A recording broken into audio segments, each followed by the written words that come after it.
In 1990, the Calgary Flames looked at the draft board and saw a problem.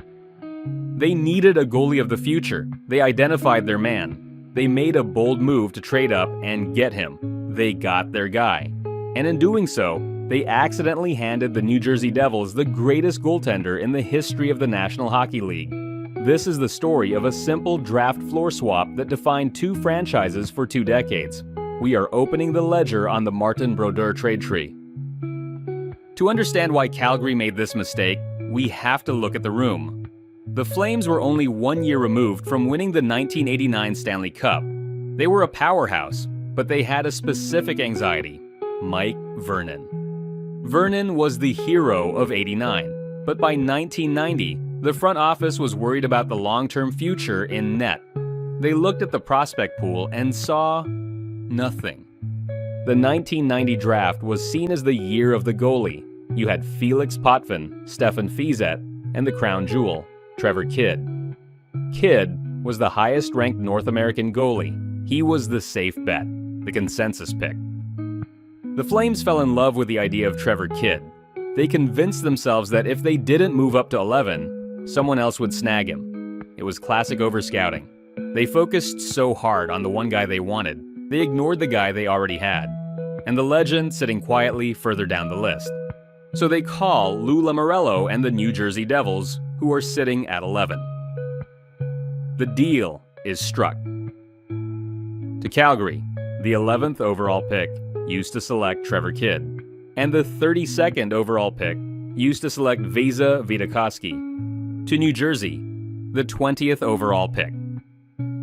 A 1992nd round pick used on Chris Gotzeman, 29th overall, and another 1992nd round pick used on David Harlock, 24th overall. It looks like a classic quality for quantity swap. Calgary moves up to get their starter. New Jersey moves down to build depth. Let's see how that depth worked out. We start with New Jersey because, frankly, this side of the ledger is terrifyingly simple. First, the depth pieces. David Harlock, the 24th overall pick. He never plays a game for New Jersey. He signs with the Islanders years later. Dead end, Chris Gotzeman. The other second rounder, he never plays a game for New Jersey. Dead end. So, Lou Lamoriello traded the 11th and 32nd overall picks for 2 dead assets, and the 20th overall pick. And with that 20th pick, he simply walked up to the podium and announced, Martin Brodeur. We know Harlock and Gotzeman were dead ends, but pause for a second on the Devils' strategy here. Lou Lamoriello didn't even want to draft a goalie in the first round. The story goes that the Devils scouts had to practically beg him to take Brodeur. Lou wanted a forward. Imagine that timeline? Calgary trades up for Kidd, and New Jersey uses the 20th pick on a grinder? But they didn't. They took Brodeur. I don't need to tell you the stats, but let's put them on the record anyway. 1,259 games, 688 wins, 125 shutouts, 3 Stanley Cups, and 4 Vezina trophies. And we have to mention the legacy. Brodeur wasn't just a goalie who stopped pucks. He was a third defenseman. His puck handling was so dominant, so suffocating for opposing offenses, that the NHL literally had to change the rulebook to stop him. They invented the Brodeur rule, the trapezoid, specifically to handicap his ability to clear the zone. Think about that. Calgary traded away a player who was so transcendent that the league had to legislate against him, just to make the game fair again. That is the magnitude of the asset they lost. We talked about the stats, but consider the longevity. When Brodeur was drafted, the Soviet Union still existed. By the time he retired, the iPhone 6 was out. That is the timeline New Jersey secured with a single trade down. Now, let's open the ledger on Calgary. They paid a heavy price to move up. They got the 32nd overall pick, which became Vesa Vidakovsky. Let's track him quickly. Vidakovsky comes to North America, plays 23 games for the Flames, scores 2 goals. In 1996, he is traded to the Colorado Avalanche for Paxton Schulte, a tough guy who plays 1 NHL game for Calgary. Dead end. Kidd wasn't bad. He was just average. And in the 90s, with Patrick Waugh and Dominic Hasek dominating, Average felt like failure. So, in 1997, they trade him. But here's where we need to be forensically accurate. The trade to Carolina wasn't just Kidd. The Flames also sent Gary Roberts. Roberts was a fan favorite, a 50-goal scorer, but he was battling severe neck issues. Calgary thought he was done. Carolina took the gamble. This is critical context. The return of Andrew Cassels and Jean-Sébastien Giguere wasn't just payment for Trevor Kidd, it was payment for Kidd and the rights to a healthy Gary Roberts. If you factor Roberts into the asset out column, this trade looks even worse for Calgary. Because Roberts went on to play 11 more seasons. But for the sake of this tree, we are tracking the assets returned. Let's track Andrew Cassels. He's a solid playmaker. He gives Calgary 2 seasons, 151 games, and 81 points.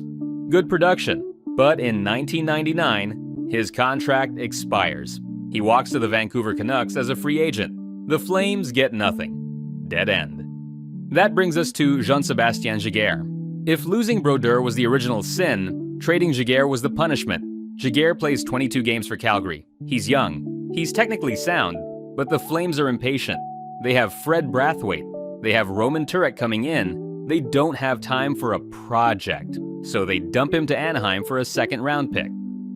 3 years later, Giguere puts on one of the greatest goaltending performances in history. In the 2003 playoffs, he is unbeatable. He practically drags the Mighty Ducks to Game 7 of the finals against Martin Brodeur. You cannot script this. The goalie Calgary traded up to avoid faced the goalie Calgary traded away for nothing in the Stanley Cup Finals, and Brodeur won. It was the ultimate reminder of Calgary's asset mismanagement. But wait, it gets worse. We need to track that second-round pick Calgary got for Giguere. The 2000 second-rounder. Calgary doesn't even use it. They trade it to the Washington Capitals. Why? To acquire Mika Elomo. Who is Mika Elomo? He is a winger who had played exactly 2 NHL games for Washington. 2. Calgary traded the pick that was payment for a future Conn Smythe winner, for a guy with 2 career games. Elomo plays 0 games for Calgary. He returns to Europe immediately, and the 4th rounder they got with him? Used on Hungarian goaltender Levente Super, 116th overall, who never played in the NHL. Let's tally the final score. To ensure they got Trevor Kidd, Calgary spent the 20th, 24th, and 29th picks.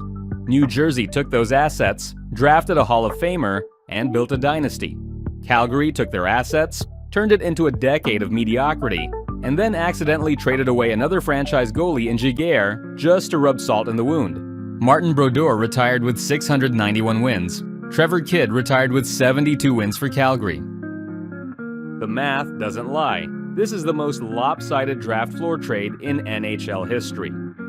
Which trade tree should we dissect next? The Matt Duchene disaster? The Craig Rivet trade? Let me know in the comments. And if you want to see how one bad trade can ruin a franchise for a decade, click this video right here. I'll see you there. This is Puck Pulse. Thanks for watching.